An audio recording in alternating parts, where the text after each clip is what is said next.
Assalamualaikum warahmatullahi wabarakatuh. Nama saya M. Hendi Setiawan dari kelas 12B akan melaksanakan praktik khutbah Jumat. Innalhamdalillah nahmaduhu wa nasta'inuhu wa nastaghfiruh wa na'udzubillahi min syururi anfusina wa sayyiati a'malina.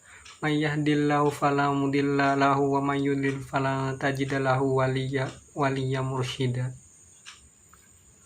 Asyhadu an la ilaha illallah wahdahu la syarikalah wa asyhadu anna Muhammadan abduhu wa rasuluh ballagha risalah wa atal amanah wa nasahal ammah wa jahada fillahi haqqa jihadihi hatta atahul yaqin. Allahumma salli wa sallim wa barik ala sayyidina Muhammad wa ala alihi wa sahbihi wa man tabi'ahum bi ihsanin ila yaumiddin. Amma ba' ibadallah, usikum wa nafsi bi taqwallah azza wa jalla haitsu qala ya ayyuhan nasu taqu rabbakumul ladzi khalaqakum min nafsin wahidah wa khalaqa minha zawjaha wa bassa minhuma rijalan katsira wa nisa'aw wattaqullaha allazi tasaaluna bihi wal arhama innallaha kana 'alaikum raqiba. Ya ayyuhalladzina amanu taqullaha haqqa tuqatih wa la tamutunna illa wa antum muslimun. Ya ayyuhalladzina amanu taqullaha wa qalu qawlan sadidan yuslih lakum a'malakum wa yaghfir lakum dzunubakum wa may yuti'illaha wa rasulahu faqad faza fawzan 'azima. Jamaah salat Jumat rahimakumullah. Tiada kalimat termulia yang pantas diucapkan seorang hamba setelah mendapatkan curahan nikmat dan limpahan karunia dari Allah Subhanahu wa taala selain dari lafal alhamdulillahirabbil alamin. Dialah yang menganugerahi kita iman, Islam, kesehatan, rasa aman, kehidupan yang tenang, juga kesejahteraan. Sholawat dan salam semoga tercurah kepada baginda Rasulullah Muhammad SAW, juga kepada para istri beliau, para sahabat, dan segenap umatnya yang berpegang teguh kepada Islam sampai akhir zaman. Marilah kita semua di hari yang mulia ini berusaha untuk meningkatkan kualitas ketakwaan kita kepada Allah Subhanahu wa taala. Takwa dalam arti menjalankan segala perintahnya dan menjauhi segala larangannya. Jamaah sholat Jumat rahimakumullah. Kepemimpinan adalah hajat seluruh makhluk hidup, terlebih lagi manusia. Khususnya kepemimpinan bagi orang-orang beriman, karena faktanya semua sisi kehidupan kita ini membutuhkan kepemimpinan. Tanpa adanya kepemimpinan, kehidupan akan menjadi kacau dan tidak terkendali. Oleh karenanya, Al-Quran memberikan penjelasan akan perintah Allah dalam masalah ini.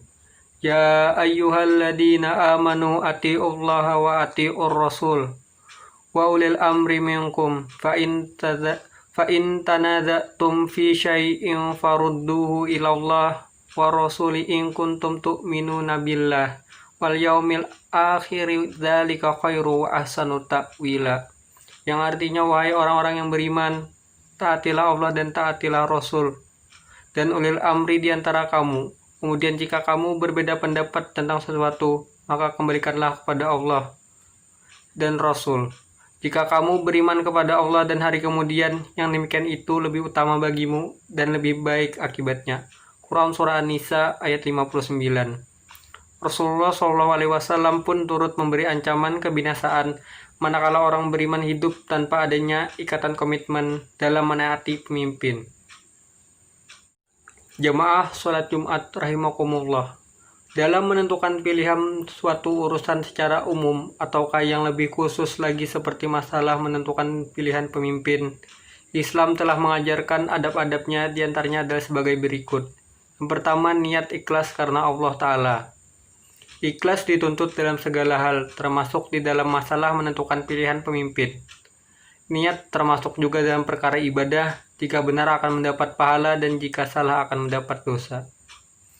Memilih pemimpin harus diniatkan untuk menggapai ridho Allah Subhanahu wa taala melalui kepemimpinan yang akan diemban oleh calon pemimpin pilihannya, sehingga tercipta masyarakat yang beriman dan taat pada syariat Allah Subhanahu wa taala dan pengelolaan sumber daya alam sesuai dengan aturan Allah Subhanahu wa taala. Yang kedua, meminta petunjuk kepada Allah, istikharah. Istikharah dianjurkan untuk memohon petunjuk kepada Allah Subhanahu wa taala dalam menentukan manakah yang terbaik dari urusan yang mesti dipilih salah satunya. Dalam sebuah hadis disebutkan Rasulullah Shallallahu alaihi wasallam biasa mengajari para sahabatnya sholat istikharah dalam setiap urusan. Beliau mengajari sholat ini sebagaimana beliau mengajari surat dari Al-Quran. Hadis riwayat Al-Bukhari nomor 1162. Yang ketiga, menjauhkan diri dari hawa nafsu. Hawa nafsu adalah kecintaan terhadap sesuatu yang berlebihan hingga kecintaan itu menguasai hatinya. Kecintaan yang berlebihan tersebut seringkali menyeret seseorang untuk melanggar hukum Allah. Oleh sebab itu, hawa nafsu harus ditundukkan agar mau mengikuti syariat Allah. Dalam istilah syar'i, hawa nafsu adalah kecondongan jiwa terhadap sesuatu yang disukainya sehingga keluar dari batas syariat. Nabi Shallallahu alaihi wasallam juga sudah mengingatkan bahwa mengikuti hawa nafsu akan membawa kehancuran. 3 perkara yang membinasakan dan 3 perkara yang menyelamatkan. Adapun 3 perkara yang membinasakan adalah kebakilan dan kerakusan yang ditaati, hawa nafsu yang diikuti, dan seseorang yang membanggakan diri sendiri.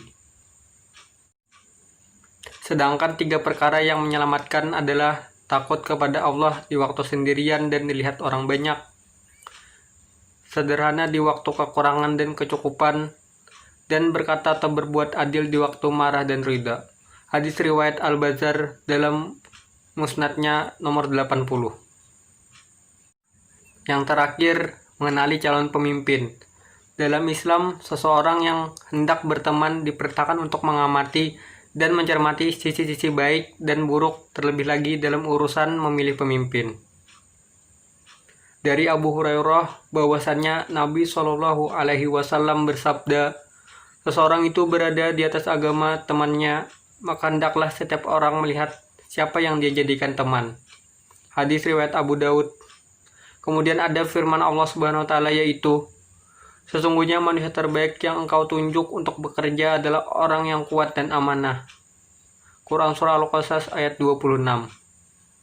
Ini menunjukkan kepada kita bahwasannya sebelum memilih hendaknya kita meneliti dengan cermat calon pemimpin tersebut untuk memastikan apakah dia sesuai dengan kriteria yang diterangkan dalam sumber ilmu dan pengetahuan kita, yaitu Al-Quran dan As-Sunnah.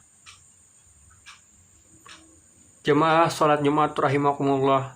Demikian materi khutbah Jumat yang dapat disampaikan. Semoga Allah Ta'ala membimbing kita dalam berikhtiar memilih pemimpin yang menjalankan perintah Allah dan menjauhi larangannya. Aqulu qauli hadza wastaghfirullah li wa lakum wa lisairil muslimina min kulli dzamb. Fastaghfiruhu innahu huwal ghafurur rahim. Praktik khutbah Jumat kali ini, mohon maaf jika ada kesalahan dalam penyampaian kata. Wassalamualaikum warahmatullahi wabarakatuh.